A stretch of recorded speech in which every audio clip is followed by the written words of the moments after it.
এই পেজে অ্যাড চালালে সমস্যা আপনার অ্যাড ম্যানেজারে না হতে পারে, সমস্যাটা থাকতে পারে আপনার পেজের ভিতরেই। একজন অনলাইন বিজনেস ওনার আমাকে তার এই পেজটার লিঙ্ক পাঠায়, অ্যাড চালাতে বলছে, কিন্তু পেজ দেখে আমার প্রথমে ভালোই লাগছিল, তার প্রোডাক্টগুলো পরিষ্কার, তারপর অফারগুলো স্পষ্ট, তার প্রোডাক্টগুলো হলো আপনার ন্যাচারাল প্রোডাক্ট। তারপরে যেটা দেখি আমি সমস্যাটা পাই ৩টা জায়গায়। ১ নম্বরে আপনার ট্রাস্ট সিগন্যাল একদমই নেই। ২ নম্বরে কনটেন্ট গুলো সবই আপনার প্রমোশনাল। ৩ নম্বরে পেজ ফাউন্ডেশনে কন্ট্রাক্ট আর কনসিস্টেন্সিতে ঘাটতি আছে।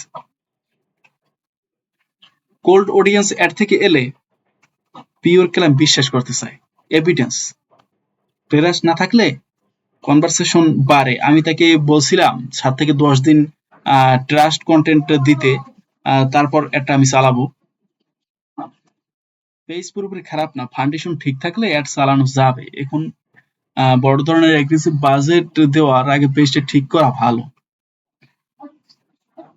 আপনার আপনার পেজেও অ্যাড চালানোর আগে এরকম সমস্যা থাকলে চেক করে নিন, অথবা প্রয়োজনে আমাকে লিঙ্ক পাঠাতে পারেন, আমি চেক করে দেবো, সমস্যা নাই। আমি ৩ বছর ধরে ফেসবুক এবং গুগল অ্যাড নিয়ে কাজ করি।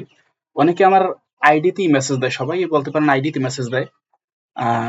এটা বললাম কারণ বর্তমানে আমি আমার একটা ফেসবুক পেজ ক্রিয়েট করছি এবং ইউটিউবে ভিডিও দেই, এই ২ জায়গায় ভিডিও দেই। আগে আমাকে সবাই আমার আইডি থেকেই চিনতো, তাই আমার আইডিতে অনেকে মেসেজ দেয়। বলছি যে আপনারা যদি ইউটিউব থেকে বা ফেসবুক পেজ থেকে ভিডিওটি বা পোস্টগুলো দেখে থাকেন, তাইলে আমার এই পেজে বা ইউটিউবে কমেন্ট করেন বা মেসেজ দিয়েন। ধন্যবাদ।